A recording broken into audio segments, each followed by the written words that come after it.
Now we're going to have our keynote speaker for the day, and he deals with black holes and attracts linker problems. And if you don't know what this means, it's okay because no one really does. It's just he writes about that. He writes that about himself. The speaker for this morning is Pablo Galindo Salgado, a Spaniard based in London who works in the Python infrastructure team at Bloomberg. Now, Pablo is a very interesting character, and this is personal opinions, not necessarily others' views. When I'm talking with my wife about Pablo, I call him the dark magician, and my wife instantly knows who I'm talking about. And this is funny, even if you didn't laugh, because this is an accurate description, at least in 2 different levels. So, yeah. And I'm going to be honest, and this is, I'm opening up to you. Pablo is, out of everyone in the Python community, the one that intimidates me the most. Well, he was, because after carefully approaching him on a dozen conferences over the past 3 years, I have managed to understand that Pablo is actually very kind and extremely knowledgeable. And there are other nice adjectives that apply to Pablo, but I don't want it to look like I'm sucking up to him too hard, so you'll have to go and talk to Pablo to figure it out by yourself. Now, finally, Pablo is a steering council member. He was the release manager for Python 3.10 and 3.11, and he's been a CPython core developer for 7, 8 years now? 8 years. 8 years. If only I knew how to count. And he's also a very good speaker, so I have very high expectations for this talk. And above everything else, Pablo owes me a lunch, so I'll come and collect. All right, very well, very well. Yeah, let's give a warm round of applause for Pablo.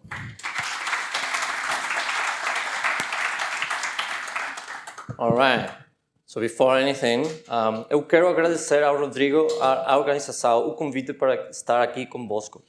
Como podem ver, o meu português não é muito bom. Eu nem sequer tenho um sotaque engraçado. Pelo que o resto da palestra será em inglês para benefício de todos. All right. Thank you. So I'm going to start for the end. So I'm going to play you what is going to be basically the answer to all the things that I'm going to show you here. And I want you to wonder, while I'm talking during the conference, if you are like, like this guy is speaking too fast, I don't understand anything. So you can at least like wonder what this is. So I'm going to play a sound. We are going to play against the gods of the presentation, because every time you do something weird, everything breaks. So like, let's try it if this works. I'm going to leave it like 1 minute.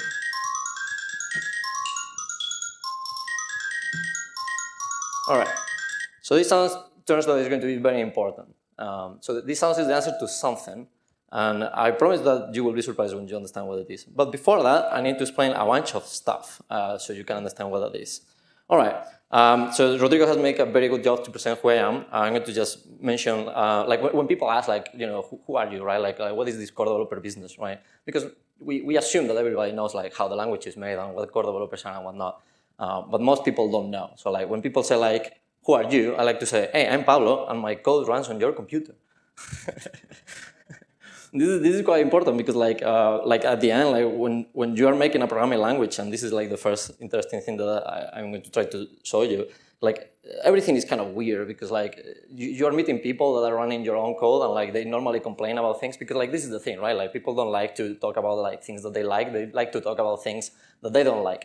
Indeed, if you actually look at like a psychological studies regarding this, turns out that people tend to bond more, complain about stuff than like saying what people like. Which is not surprising, but kind of funny. But then there is also the thing that like when people read about like core developers and people that make the language, they think like we are like all these serious people in business suits, like in a room going together and saying, oh yeah, let's put this if here. Like, but really we are. Like, I'm trying to convince you with this conference, with this talk, that we are kind of clowns, right? Like in fact, I'm going to show you a photo of PyCon US this year. So this is the biggest Python conference, like 3,000 people, if I'm not mistaken. Christian probably knows the numbers best. And like one of the things that happened there is that as part of the steering council, like we are the people that more or less manage Python these days, or at least decide how it evolves. And like we have this like keynote thing in front of everyone, like 3,000 people in front of it, right? So you will say, well, this is a serious event when we talk about like money and like boring things. And this is me with like some stupid ears, like there you go, like that's it. And this is because like I lost a kind of bet. Someone decided to donate money to the PSF if I was wearing the stupid ear, so that's me. So what I'm trying to tell you is like, is not, we are not serious people, right? Like, but we have a very big responsibility. In fact, one of the most scary things that you need to do when you're a core developer is this button over here, right? Ooh, a scary thing.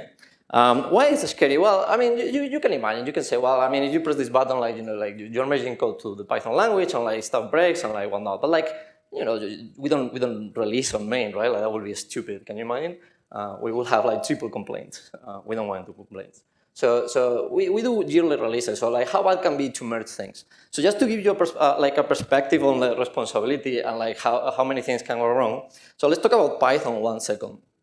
So I was checking like the statistics of like how people use Python, and this is a bit difficult to get because like different people use Python different ways, and like there is not a good source of truth. But like the closest thing that we have something for, because like humans like numbers, right? Like especially like we like big numbers, so that more or less tells you more things. And one way to translate Python popularity into a number is the TOB index, which kind of like tracks like industry usage of this. So this is the result as of this morning. Python is literally obliterating everyone else. Not only that, like Python is growing like crazy. This is like, I think, the 6th year in a row where Python is the most popular language, which is still kind of surprising because it's kind of slow and whatnot, right? But here it is, right? Like, look at this, like ratings 26%, only followed by C++ with 9.8, which I'm not surprised. And look, like Java is there. Like some people even say, like, well, you know, like this is kind of interesting, but like if you think about programming languages that people hype these days, like Rust is in position 16. So yeah, that is kind of surprising, like in the sense that, you know, humans are weird. Not only like, you know, the numbers are like high, but like it's also growing like crazy because like, it turns out that, you know, AI is kind of important these days and everybody's using Python for AI, which you may think is a good move or bad move, like who knows. Certainly, I mean, there is some hope that AI is made in Python because if AI was made in C++, like we will be already like on Skynet conquering us, right? So let's leave it with Python. So the thing is that there is high stakes here, and it's kind of annoying because like not only like a lot of people are using it, so if you break something, a lot of people are going to notice. But it turns out that a lot of people are making a lot of money with this thing, and you know, people care about money and whatnot. So it's kind of important not to break those people. So as an example of the responsibility, I was talking with Eric Snow, another core developer. Like he's working on, well, he was working on Microsoft before they laid him off. Whoops. So don't lay off people, please. All right. So we were talking about like precisely the responsibility of the merge button, and like, you know, when you merge something on Python, like let's say you don't break anything, but you make code faster or slower, right? So you could make some code slower and some code faster, right? So let's say, just for getting round numbers, that you merge something or many somethings that make Python 50% faster. Nice number. It's not amazing, like it's just 50% faster, right? So if something takes 10 seconds, now it takes 5 seconds. So cool, but not the end of the world. All right, so if you do this, turns out that making Python 50% faster will prevent 50 million metric of CO2 released to the atmosphere. Just to give you some idea of how I calculate this number, so this number comes from like approximately 18 million active core developers in Python. This thing is growing at 33%, so this number will increase 33% every year. And given that AI and ML consume an insane amount of power, I mean, you will not be surprised that GPU kind of are hot, probably more hot than Seville. And like, you know, like Instagram, Netflix, and Spotify, so a lot of big companies, even outside the ML realm, run Python by themselves just to do it. So if you more or less also take into account that Python is quite energy inefficient, because like you will say, well, C is very efficient, so like making C 50% faster doesn't make anything, right? Because like it's already really efficient, so like if you make something that takes 0.0001 seconds, takes 0.0001 seconds, like it's not a lot, right? But if you take 50% faster or something that is slow, that's a big deal. And like if you more or less take into account like the papers on C, like the energy consumed by compiled languages, and you multiply by the speed up factor, which is 75% slower, that's where the number comes from. We are quite bad at like understanding numbers, so here is some equivalences. So this is equivalent to planting 500 million trees, or removing 3 million cars, or install 9.2 gigawatts of solar capacity, or literally eliminate all emissions from Lithuania. So that's what you can do if you merge a PR that makes Python 50% faster. you will say, wow, very impressive. Well, it turns out that this number is still just 0.08 of the yearly emissions of CO2. Turns out that cows are really bad for some reason. Planes as well, but like cows are the real evil. Not great. So what I'm trying to say is like there is a kind of a big responsibility here, right? And managing the language is kind of a weird thing, and it comes with like weird lessons. So one of the things I want to do in this conference is not talking about like, what is to be a core developer or not. That's, there is enough talks about that. It's like some lessons that I learned like doing this. But to understand these lessons, you need to understand at least how I arrived here, which is like quite relevant because some of the lessons I want to show you like require you to understand like how I arrived here. So actually, I'm kind of an imposter because like I'm not a computer scientist, I'm a physicist. And before doing any of this, I used to make, as Rodrigo was saying, black holes. I used to study theoretical physics. In particular, I specialize in black holes. And I want to show you like a bit of what I used to do. So I used to deal with these disgusting equations. And like what happens, a small trick, how does a theoretical physicist end doing Python? Well, it turns out that like even like if you are very smart, you cannot solve anything here. You cannot even put numbers on this and call it a day. So it turns out that at some point you need to simulate something to continue. And it turns out that these disgusting equations can be represented with this nice image. So this is a ray trace image of a black hole, and it's kind of cool. It's a bit unfortunate that we have this light, but like the cool thing about here is that these things are like massive concentration of matter that just warp space-time around them. And one of the big challenges that you have is that they are basically like you want to visualize how this distortion looks like. The reason you want to is because well, they are black, so you cannot see them. So the only way to detect that you have one of them in front of you is seeing how it affects everything else around it, because like the thing itself is just black, it's just a black ball. And like these images is something that like is quite difficult to do. Like if you have ever coded a ray tracer, like just to like Blender or whatever it is, this is the same version but on steroids, because instead of like moving rays in a straight line and using linear algebra, you need to kind of bend the light around it. So you need to like iterate over with differential equations that are the ones that I showed you before. And like you get like super cool things. Like for instance, this halo that you see over here, like this white circle, that is a single star that is behind the black hole. And that the light from that star is like going straight to the black hole and is curving all around and is appearing as a ring of light. That effect is called an Einstein ring. And you can actually see it in many photos of the space telescopes, normally with entire galaxies.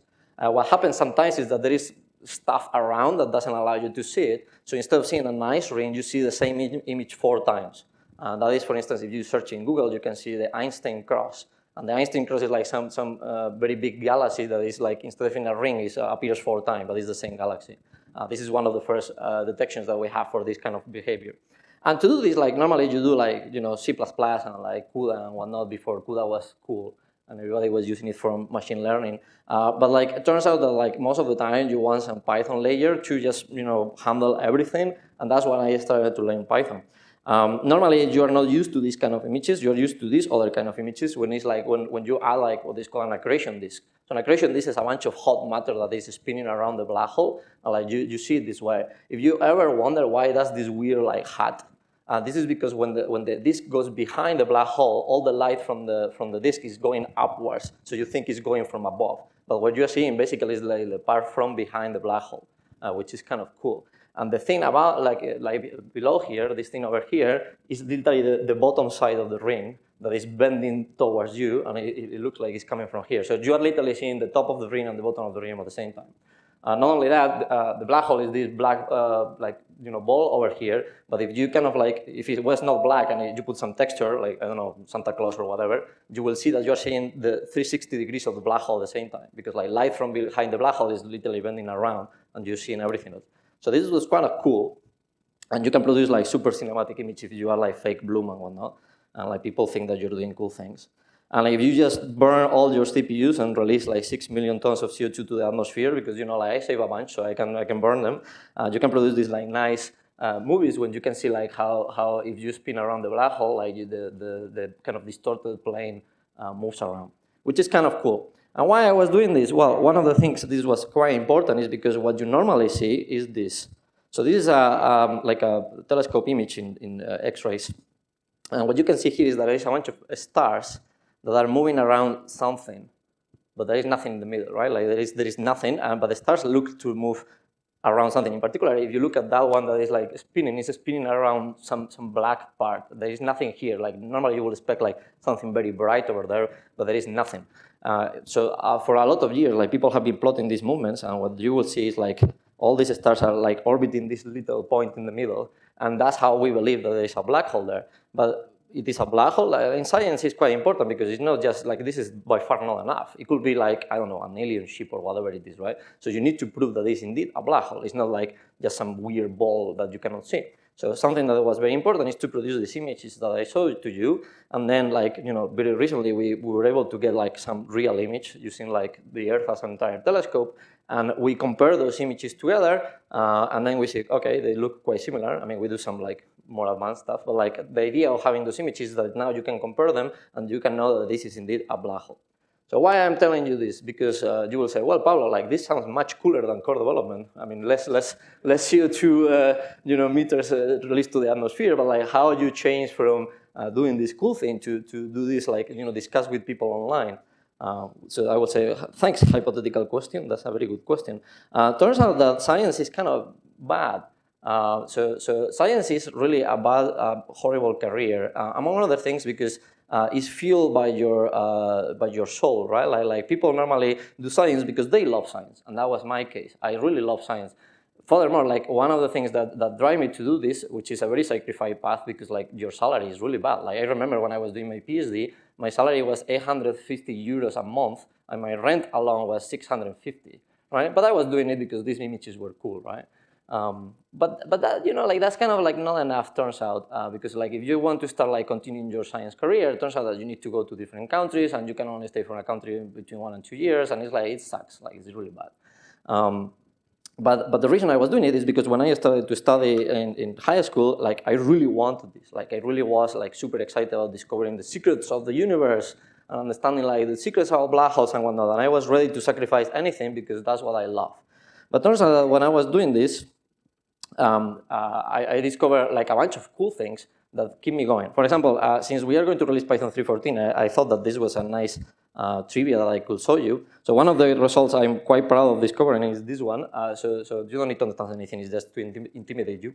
But what this is telling you is that if you have a black hole and then you have a ray of light that is falling into the black hole, and then you shoot in many ways, like maybe straight, maybe you shoot it in an angle so it spins around. So you consider all possible ways to fall into the black hole, and you time it, so you see how much light takes to fall. The biggest number is 2 pi. So, and because this is a natural truth, like there is nothing like that I put, like the black hole is there, like nature defines what a black hole is, and 2 pi is just the answer. Turns out that you can define pi as half the maximum time that it takes to fall into the black hole. That's an alternative definition of pi that you can use, which was kind of cool.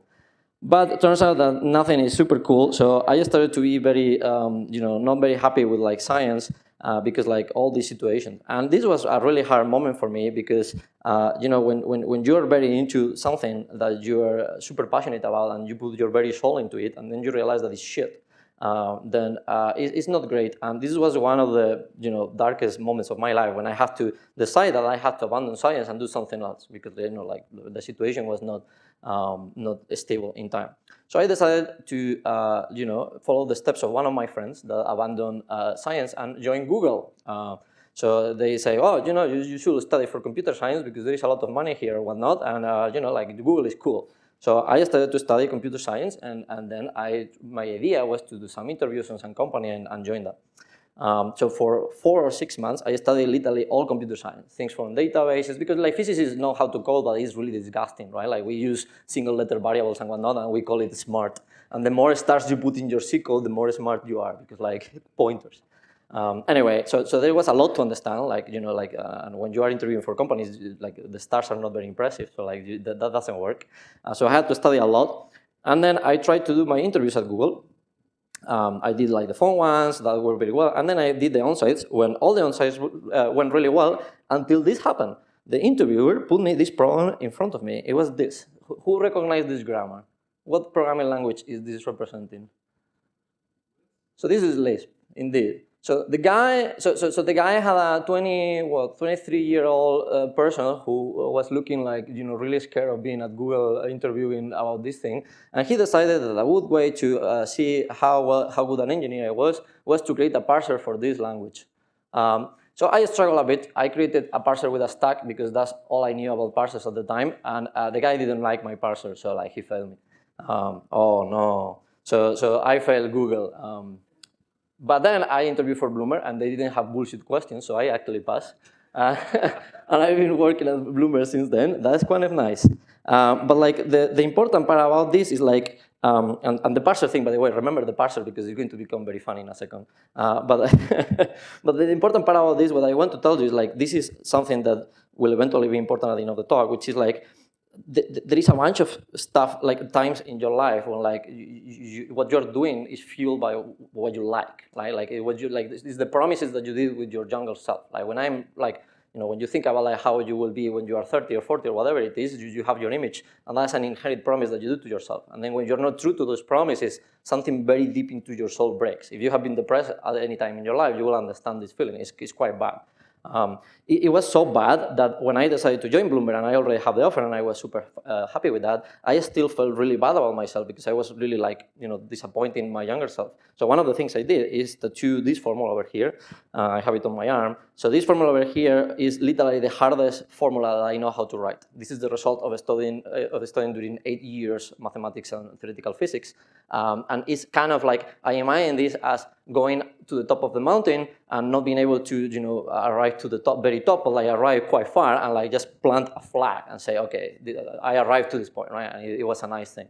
And the reason is that I didn't want to forget like all that thing that was driving me and like all the things that I put my soul into before going into a new different realm with different problems. And I don't even know if I was going to be a good software engineer, right? I just knew that it was one thing that I could do, and like my friend was really into it, so I put like myself and like I step into the void, but I wanted to remember what it is. Cool. So let's go into software engineer, and for that we need to talk about parsers and symbols. So this gentleman over here is Gukas Langa. So he's a core developer. He's right now the core developer in residence, also known as the janitor of CPython. This is the guy who breaks the CI when we break it and whatnot. He's paid for that, so like he's happy. I met Gukas when he was giving a talk at Bloomberg about a formatter that you may know. So he's the creator of Black. I don't know if you have ever used the Black formatter. So he's the guy who created Black. And we met, and like he's Polish, so he's very serious all the time. I was intimidated by him the same way Rodrigo was intimidated by me. So this is like, as you can see, we just move it around. So you want to make friends, just be intimidating, I suppose. And he was telling me something interesting. So if you consider, for instance, import statements, you can say from some module, I'm going to import foo. But you can also say, I'm going to import foo as the foo, right? And it turns out that import statements also allow you to put like, aliases, but also you can put like a bunch of imports. You can say, well, I'm going to import from this module these 3 names, right? And if you join those syntax, you will find very quickly that this line gets very long very quickly, right? So because like you're importing a lot of stuff, and like the line now is more than 80 characters. So Python allows you to have these nice things when you can put these parentheses around, and you can put each one on every line. And now it's much more organized, and if you change one, your div doesn't show 6 million lines, which is very cool. That's nice. And this is something that the language allows, so you can actually have these features. Like the parentheses is not just a nice thing, it's we thinking about, or we in particular, who was the one that designed this, thinking about this. And now you can actually have very long lines, and it still looks okay. So it turns out that one of the things that when you're designing programming language is very important is called cognitive consistency. So and Python is very high on this compared to other languages. So cognitive consistency is this idea that when you learn something, you can combine that something with other parts that you know into the language, and now that works, right? It works as expected. Turns out that when you have n things, like n number of things, the amount of possible combinations is m times n minus 2 over 2, minus 1 over 2, that is n squared. So it's it grows quadratic, right? The more things you know, the more things you can connect. So in Python in particular, once you know that you can do this trick, it works with everything else. For instance, do you have a list? Well, it works with lists. You can put every element in a thing. Well, if it works with lists, maybe it works with sets. Of course, it works with sets. I mean, you were saying, that, like, obviously, well, it could not work for sets. Spoiler, it's not going to work for something. So it works also with tuples. If you have the tuple and then you put a name, that is now a function call, and also works for function calls. Also works for function definitions if you put a def over there. So again, this construct, if you do this, it works. It also works for like with statements. Well, actually, this is not true. It doesn't work for with statements. It turns out that the with statements are not working. And this is what Gukes Lange told me. He was saying, hey, so I have this cool formatter and whatnot, right? And you look like a smart fellow because you're black holes and whatever. So maybe you can do this totally different thing that has nothing to do with black holes and help me like fix this like with statements. And the reason Gukes wants me to fix this with statement business is because like he wanted black the formatter that if you have one of these with statements that is really long, and if you do tests, you will see it immediately, right? If you do PyTest and then you have patch something, which is not really great, so you have more than 3, you probably have problems. But like normally you have these patches and they go into the same with the statement, so the lines become very, very, very long. And the only way to make them like lines is to put this like ugly like continuation character that just breaks all the thing. So he wanted this to work, so black could put like nice parentheses around the with statements and then put every line there. And he told me like, oh, it would be cool like just to go and like, you know, like fix it. And this was changing the core of Python, like which is the grammar. And I have absolutely no idea. So for like almost 4 months, I basically wrote all these books about compilers and parsers and whatnot. And then I discovered something very interesting. I discovered that Python is actually very weird. So one question, do you think this is valid Python?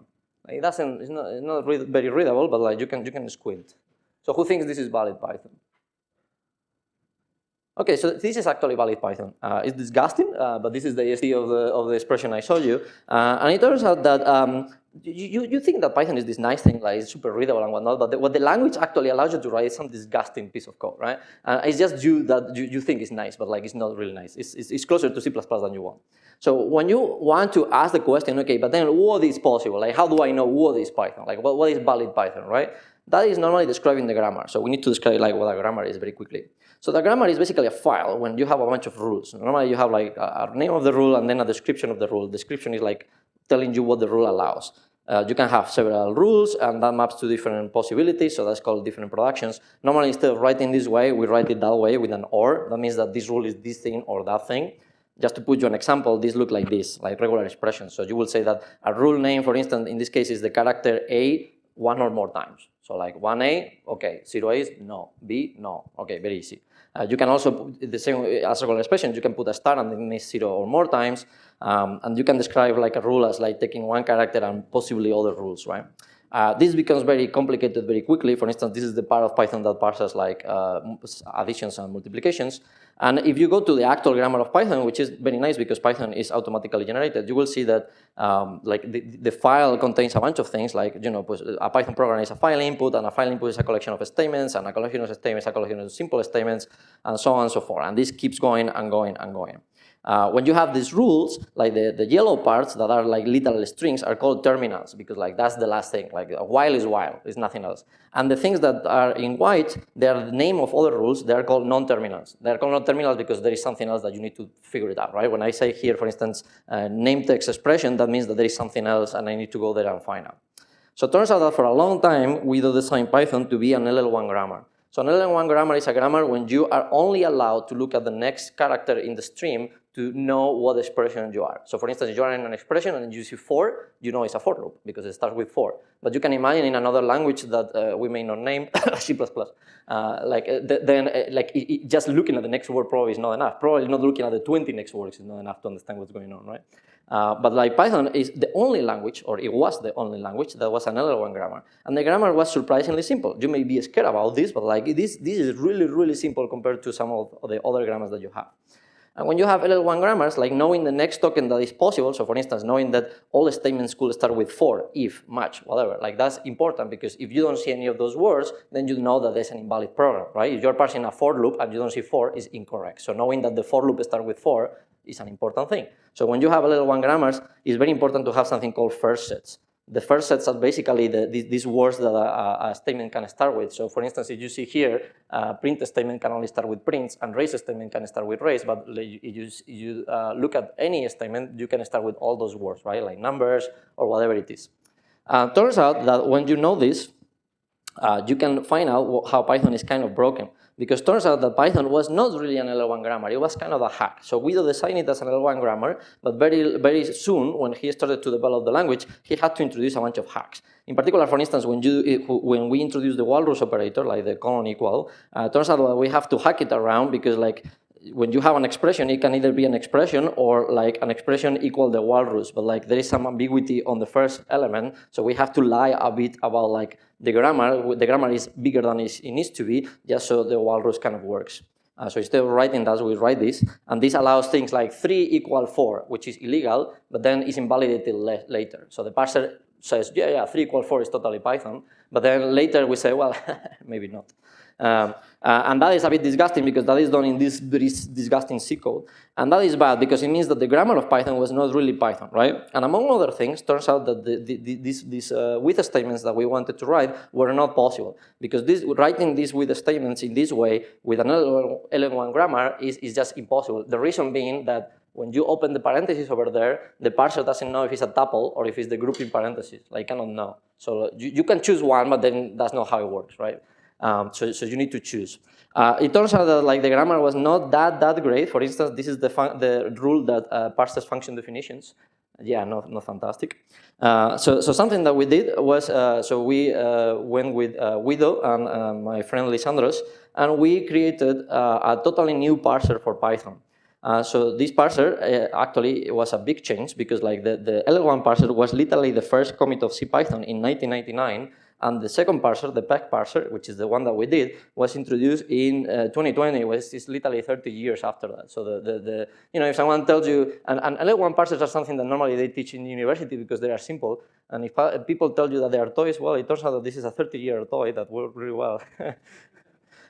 So, you know, we stay, and doing this operation is kind of scary because it turns out that if you read those books that I mentioned to you, one of the things that you immediately want to do when you are doing this parser business is that you want to know if your new parser parses the same thing as your old parser, right? That sounds reasonable, that's important. Well, it turns out that is mathematically impossible to prove. It's not difficult, it's impossible to prove. Like, this is the whole thing problem. Like, you cannot just do it. There's no way. Like, so what you can do is parse 6 trillion problems, but you cannot parse all the programs, so you cannot prove it. And that was very scary, because it turns out that we could break everyone in weird ways. Apparently, we did a very good job, because like we broke, I think, one person in Nebraska. Sorry, person in Nebraska. That person was doing some weird stuff, but like it went really well. So if you remember this thing, you remember that I was failed by Google to not knowing list, but this guy who put me this stupid interview question now is using my parser now. So yeah, there is that. Cool. So this is the interesting lesson, right? Turns out that the LL1 parsers are kind of cool, but they are very rigid, right? The way an LL1 parser will know if you have a rule, you need to use one of these options in the rule, is by using math. It will use all these things like deterministic automata and a bunch of stupid stuff, and using the power of math, it will tell you like, okay, the rule that you want is this one, and only this one, right? And it's like very rigid. If you don't have that, out, right? But turns out that that is very rigid and didn't allow us to write our nice Python. So the way the PEG parser works, and it's quite complicated, but the main idea is that instead of using math to know, like, okay, if I have this rule and I have the word for, which one it is? So again, this parser will use math, and you have to calculate all these things. So instead, the PEG parser does something that sounds a bit silly, but it's very powerful, which is that it tries one after the other until one of them works. This sounds stupid because you will say, well, you are parsing a lot more stuff, right? Because if you use math and you know that the one that you expect is this one, you don't need to try 6 million of them. So you are right, but we use some other stuff to not make this like very slow. It's actually faster than the other one. But the interesting thing is that instead of using math, you just try around. It's much simpler, right? And like the advantage of this is that even if you have ambiguity, well, the first one that matches works, so that's the one that you're going to have. The thing that you are paying, by the way, is that when you write this is now order. So the order matters, obviously, because it's going to try A, then B, then C. If you write A, B, A, C, B, then it's going to try A, C, and B. So the order matters. In the previous one, it doesn't matter because it's math, right? And this is very important because PEG parsers are very simple. They just try things until something works, and when it works, it's good. So they explore the entire grammar tree and allows you to have anything. They are so powerful, they are called infinite backtracking parsers, because if you do the LL something, what is the something in these parsers is infinite because it can backtrack the entire program. So normally they're very simple to write as well, because like normally instead of telling you if the program is valid or invalid, one of these functions that you write for the parser, it basically returns success or failure. So when you have a rule like this, you just need to write a simple function. So this function parses that rule, and literally is what I told you. It's going to first try as an assignment. If that fails, it's going to try as an expression. If that fails, it's going to try a finished statement. And if none of them work, it returns none. And none is not a failure. It just means try something else, right? So the caller of the rule will try something else. And this is kind of what I want to tell you, because the main difference is that instead of like going to the rigid, like I will do this, and if I don't do this, I fail, the PEG parser doesn't even have a real concept of failure. It just keeps trying until either something works or nothing works. Turns out that, because these have infinite backtracking, they have some problems if you're not smart enough. So for instance, we received, this is the bug from the guy in Nebraska. The guy said like, hey, so if I parse this invalid program, so a bunch of open parentheses and a colon, this takes 2 seconds. I was like, well, that's not too bad, no? Like 2 seconds just to tell you it's invalid. I mean, could be like improvable, right? And the guy, yeah, but if I add like 5 more, then it takes an hour. And I was like, whoopsie. So we fix it. It's just adding the stuff. So that's the kind of bugs that we needed to fix. So now you can know if your program is invalid in less than an hour. Squish it. Python is really fast. But the cool thing about this is that this allows us to write a lot of stuff. Like for instance, it allows us to write the match statement. The match statement is something that appeared in Python 3.10, and it's a super powerful thing that it was only possible with the PEG parser. It also allows us to have this thing that I work on quite a lot, which is like better error messages. So as you can see, in new versions of Python, you will have much better error messages when you write invalid Python. For instance, here it's telling you that you forgot the colon. You have like a list here is going to tell you that it was expression expected between the key and the value. If you miss a comma, it's going to tell you that perhaps you forgot a comma, which is very nice. This is my favorite one. If you don't close a parenthesis, it's telling you that it was not closed. Wow, technology. This was quite hard. Okay, and you will say, okay, Pablo, this is kind of okay. I like your black holes and whatnot, and I like your funny story about parsers. But why the hell your keynote is called Siri fazendo barra? So what is this about? All right, so now is the moment to show this. So turns out that my brother has a bunch of like Brazilian friends, and one of the Brazilian friends that he had showed him this video, which I find very funny. I'm going to play it for you. Hopefully it works. Gravando. É isso aí, pessoal. Estamos aqui diretamente da Feira de Itapuã, gravando o vídeo mais incrível do mundo, Siri fazendo barra. Vamos, seu Siri, dê seu depoimento. All right. So he sent me this video, and I find it ridiculous, right? Like now you start when I say like I'm kind of a clown, okay. Okay, so it turns out that in PyCon US, a lot of things happens. We decide what is going to be in Python 3.14, and very serious things. And it was a very important, cool PyCon US. But one of my highlights of the travel is being with the gentleman Rodrigo here, showing him the Siri fazendo barra at 1 a.m. in the hotel for 3 hours. He probably didn't know how to tell me to stop, but I keep like doing the stupid crap. And that is actually the highlight of my thing. So this is you can see where I'm going with here, right? Like the interesting parts at the end of this journey is not actually science and knowledge, is the friends that you make along the way. That's what I get, right? Like so for me, it was much more interesting to talk with my friends at PyCon US and catch up and showing the Siri fazendo barra with Rodrigo and torture him for 2 hours with all the other math than the actual things that we did. For me, they are very important, and like impacting the life of 18 million developers is quite big, but like at the end, 18 million is a weird number, right? It's a big number, but like the friends that you meet, they are the important things. And this is, as you will see, like most of the things that we have changed in Python, they are actually not made by, me deciding that I'm doing a PhD in computer science and deciding to improve the parser. It's just friends. So when we did the parser, it's just me talking with Guido and agreeing that the parser sucks. And like we wanted to change, and we say, yeah, let's change it. And as you will see, I just figured out that most of the things that I work on that have been really, really impactful for the Python language have been just things that I make with friends. So for instance, this is Batuhan. This is one of the core developers that I mentor along my way. When I started to mentor this guy, he was 15. right? And he was already doing parsers and like insane things. The guy is now a millionaire in San Francisco doing some AI stuff. But together we work on these better error messages. So before, when you were like having some dictionary and you're trying to access one of the keys in the dictionary and there is none, you get this error that says non-type object is not subscriptable. But there is a bunch of like accesses there. There is A, B, and C, and you don't know what it is. So after the word that we did, now you have these nice squiggles underneath, and it's going to tell you exactly which one was none. Which is nice. It's a small thing, but like imagine that you're in production and it's 3 a.m. or whatever, and the world is burning, and then you have your error report in text. You don't have time to PDB into it and know which one is none. Now you can, so you don't need to do all those things. That can be very impactful, right? And when you multiply this problem for 18 million developers, that's a lot of work. For instance, another work that I did with Marta, which is a person that I started to mentor, is to change the way f-strings works, because it turns out that when we added f-strings to the language, it was kind of a hack. Well, not kind of, it was a hack. so it was not great. The way it works is that we have a totally separated parser that was parsing f-strings and was talking with the other parser while the other parser was parsing the parser. And that's kind of not great.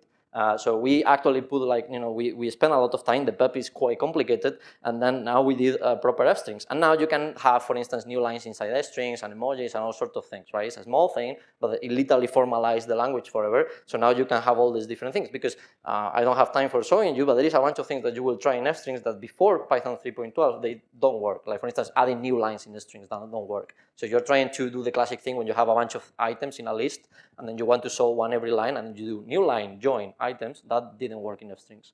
Now they work.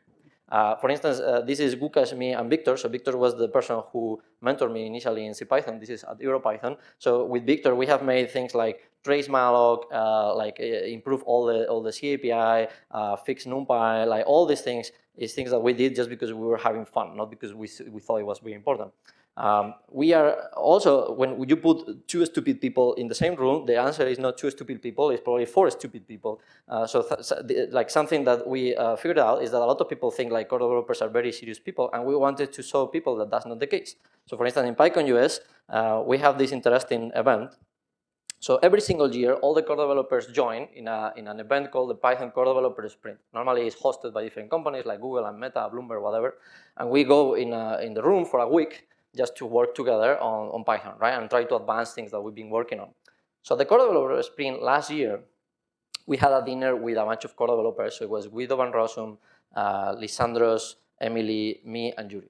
And I have an expression that I say a lot in English, which is, this is bananas, right? Like when something is not working, I say, this is bananas. And for whatever reason, Guido finds this very funny. And at the dinner, he said, you know what you should do? You should give a talk dressed like a banana. And then I said, well, okay, we will do it if you do it with us. And ha, ha, ha, ha, ha. But we are serious people. So this happened. We started to give these stickers at PyCon US. It says, 2 Python core devs go bananas. So this is Yuri Selivanov, dressed like a banana. So this guy is the guy who created async await. He's Russian, so he's very serious. But you can see here that if you push enough, people bend. And this is us in PyCon US giving the talk dressed like a banana. And this is Guido and Ross and Gukas, me and Yuri dressed like bananas at the end of the talk. So yeah, like find another creator of a programming language that dressed like a banana, right? Like probably we broke some records. So that's what I said, like being a clown is a bit like, contagious. Some other work that I have done with my friends, for instance, at Bloomberg, with Ivona and Matt, is to work on this safe external debugger interface for CPython, which is really cool. And actually, I'm going to show you, because this is something that is going to be on 3.14, and I'm going to show you how it works, because this is really, really nice. So I'm going to figure out how to mirror this. All right, cool. Can you see yeah, I suppose you can see this, right? All right. So this thing is very cool. So imagine, for instance, that you have some program running over here, right? Like you can see that it's running, it's doing some computation, right? And let's say this program now is on production or whatever it is, right? You have it there, and it's doing weird shit. Like you don't know what's going on, it's doing some stuff. So before Python 3.14, the only way to understand what is going on is normally either having good logs, which who has good logs, or kill it and try to put the debugger, prints or whatever it is, and just try to know what the hell is going on. That is very easy if you forget something stupid, but if you have a race condition or something more complicated, then it's not easy enough, right? So that was a bit of a problem. And one thing I always liked to do in Python was trying to attach to a running program with a debugger and know what's going on. But turns out that I was told very early in my core developer career that that was impossible. It was impossible because to do that, you need a native debugger like GDB, right? And like GDB, that's a bunch of funky stuff. It uses ptrace and read registers and whatnot. And Python is not about registers and Cs and whatnot. It's just Python functions which are data really in the program, right? Even if Python is written in C, the actual Python that is running here is just data in the program. So you cannot use GDB, right? So the good thing about not doing a software engineer is that I didn't believe them, so I didn't. I said, well, maybe it's possible. Maybe it's possible you try. And we spent a lot of time. We spent a year like figuring out how to do. But now we can do it, and I want to show you how it works. So you can find the PID of this guy. So let's grab it here, and let's keep it running. All right, there you go. So I'm in macOS, so I need sudo for this, but you can now run -m pdb, and then you pass -p, which means PID, and then you pass the PID of this thing. You type your password, which is a very scary to do in front of a lot of people. And what? It stopped. And now, in the terminal on the right, I can check where I am. And look at this. I can advance, and when I advance enough, the other guy is moving. And then I can like check the local variables over here, and I can see how they change. And when I finish, I can quit, and it continues running. Isn't it amazing? Now let's going to clap. So something also that we did very recently, you might have seen it in Python 3.13 and before, is that if you have ever opened the REPL to play around, the experience is kind of not great.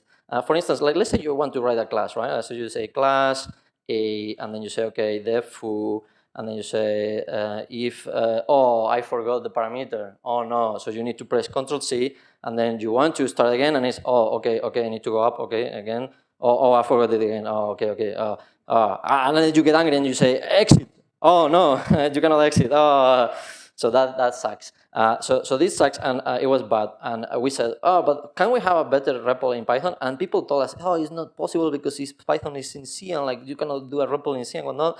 And I'm very stupid, so I still try it anyway with my friend Gukes. And now you can do something different in Python 3.13 and further, which is PyREPL. And this is the one that you will see in Python 3.14 when it's released in 2 months.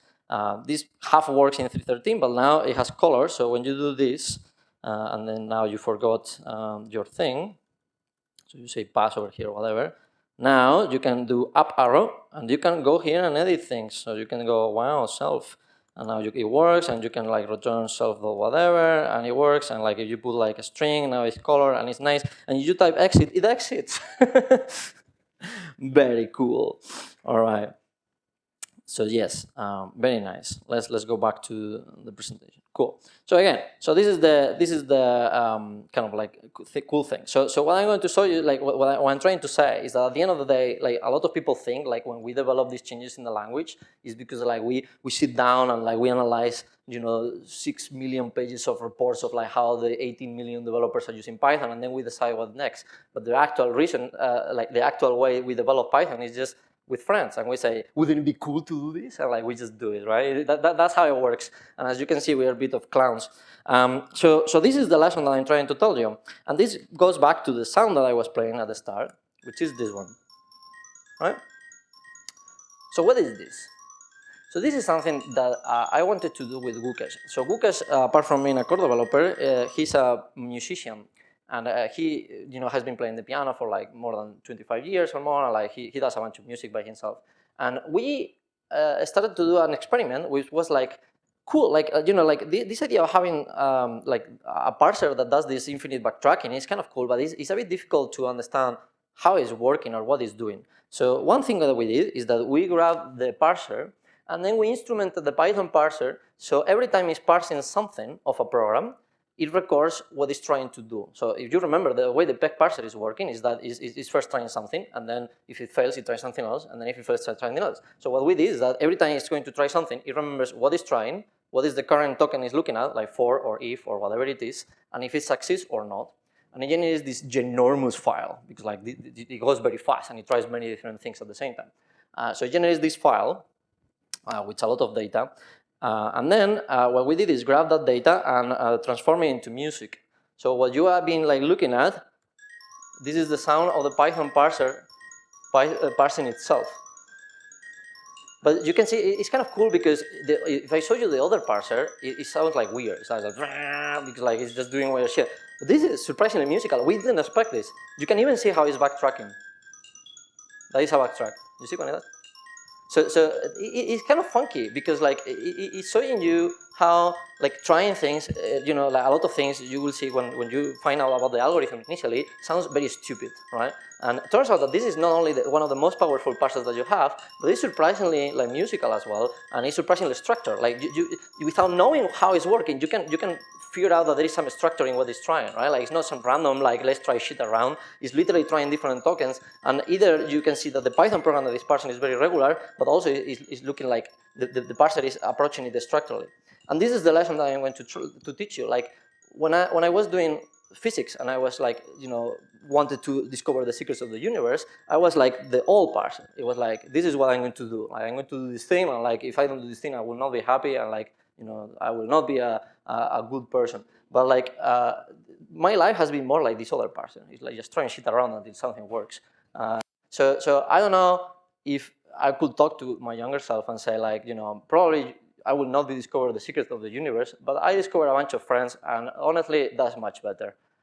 So that's the lesson. And the other lesson is that at the end, like, you know, Python is like this crab, you know, like the crab is not doing this because it's strong and it's cool and it's important. It's doing it because there is someone cheating him and sharing the moment and saying there is un melhor vídeo do mundo. So this is what I wanted to tell you. I hope that my ramblings have been interesting to you, and thank you very much for being here.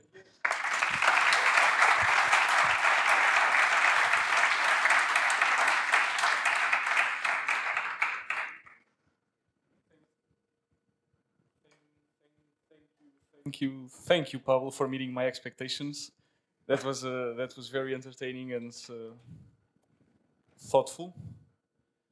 And other adjectives I can't come up with right now because I don't know how English works. So let's see if maybe someone else wants to ask a question to Pablo. We have a couple of minutes for questions, or if anyone wants to, yeah, realize that he's actually not that scary.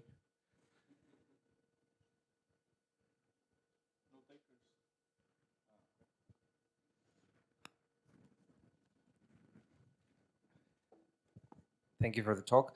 There is an error in the equation number. No. I have a question. So, for example, when you change the parser of the language, and then you notice, for example, the pain points of the REPL as well, can you name maybe 3, 5, or 1 next things that you believe that needs to be changed in Python that will improve everyone's life, like maybe ideas that you have? I mean, it's a bit. It's a bit personal in the sense that obviously the big changes that is going to change everyone's life is like the work to drop the GIL and whatnot. So that's the easy answer, obviously. We are working really hard to make Python truly parallel. You know, I don't know how you know about this problem, but historically, like Python never worked with multiple threads, so you couldn't really do true parallelism. That has not been a big problem. It has been kind of an annoying problem. But you know, Instagram is still a ginormous Django app, and it's making millions and millions of dollars even without parallelism. So you can still work around it if you have enough money to throw out the problem. But like that's one of the changes. So that's something that we're working quite hard, but it's also an easy answer. So the one I think, I mean, it depends, right? Because like, you know, working on these things is difficult, and we are trying to do a bunch of things. But the one where I'm trying to focus right now is the debugging story. Like for instance, like one of the, let me show you, well, I can maybe show you later, but like one of the things that happen is that Python has historically been not super debuggable in many aspects. For example, as you know from the talk in PyCon US, if you have an async IO application, which now everybody does an async IO application because that's how AI is done these days, like all these MCPs and whatnot is async IO, and if you do fast API, it's async IO, so everything is async IO. So async IO is particularly hard to debug. If your async IO application is frozen or is not doing anything, it's really, really hard to know what's going on. In particular, because the model is kind of different, right? Like you normally don't have a function that calls a function that calls a function that calls a function, and then you say, who is calling this function? And then you have the stack, and like you understand what's going on, and then you can solve your problem. Because this is the even loop, what normally happens is that the even loop schedules your function over there, and like when you ask what's going on, the even loop will tell you, well, I'm just waiting for something to happen, and then you say, for what? And you say, I don't know. So that's bad. And somehow, like, you know, like people have been dealing with this quite a lot, and this is not a problem that can be solved externally. So that's the reason there is no third-party packages that can solve this problem.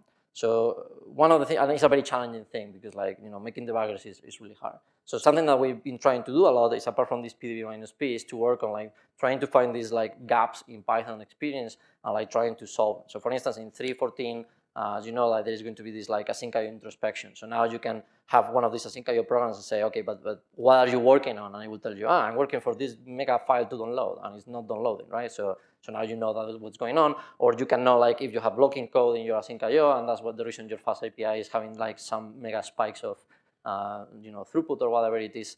And one of the things that we are building also on top of this now that we are working on debuggers that I'm very excited about is profilers. So Python normally has it's very confusing. I have a pep literally I finished yesterday about this. So Python has two profilers in the standard library. Do you know which ones they are? There is C profile and the other is called? It's called profile. So there is two. There is called profile and C profile. So one is stupid and the other is not. Which one is the stupid one? No, it's profile. Profile is the stupid one, which is ridiculous because that's the one that you will try, right? And also, like, C profile is weird. Like, why is C? It's because it's written in C, but that's stupid as well. Like, I don't call Spanish poetry, right? Like, whatever. Like, it's just like because it's written in Spanish. Not only that, turns out that the way you write C profile is not C profile. It's lowercase c, uppercase P profile. So if someone tells you like, hey, don't use profile, use C profile is better, and then you write C profile, it's going to tell you that that doesn't exist because you forgot that the P is uppercase. It's so stupid. But turns out that those profiles were really old. They are so old that the import sys on the profile module, the bad one, is from the first commit of CPython. So it's really old technology, right? So the problem as well is that these profiles work by instrumenting your program. So every time you call a function, the profile calls some code that knows, like registers that you're calling a function, right? And when you exit the function, it calls the same code. But does this in your program. So as you're running, it does this extra thing. So it's kind of stupid because the profiling your code slows down your code. So not only that, but now it's even worse because like in the new Pythons, we have been doing a bunch of optimizations that, for instance, let's say you are adding two variables, x and y. So you do x plus y, and you do it in a loop all the time. So in new Pythons, we are kind of smart because normally adding two variables can be anything. It can be NumPy arrays, it can be integers, it can be strings, it can be whatever it is. But like in new Pythons, if we see that you're adding the same thing again and again, like let's say it's integers, like 3 plus 4, 6 plus, like it's always integers. Then we transform the entire expression into a super optimized thing that just works for integers. And like now Python is much faster.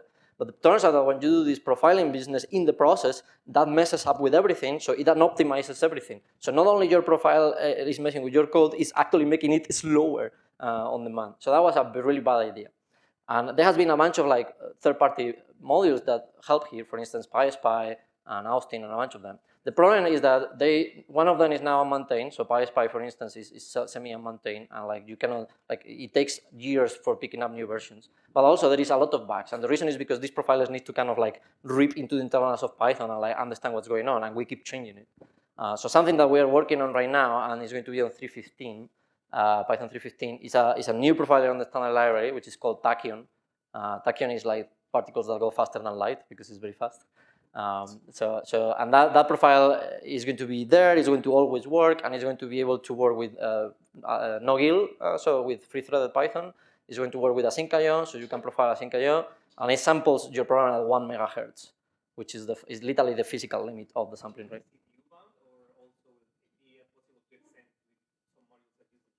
It's not CPU bound. It's technically not CPU bound. It's like it's just sampling. It's a sampling profiler. So it just goes and see what's going on. So if you are doing I/O, it will know that you are doing I/O. So it doesn't count some enter and exit. It's very unlikely that it will work with GPUs just because like it's just for CPython. But if you work, for instance, with C extensions that you do, like that is what you want because like you will be seeing like you have some Qt frames underneath, and then you have some Python colors, and you know which widget is the slow one. Thank you, Pablo. Thank you for your question, Christian. We're out of time for more questions. So we'll get set up for the next talk, and we'll see you in a minute. All right. Well, thank you very much.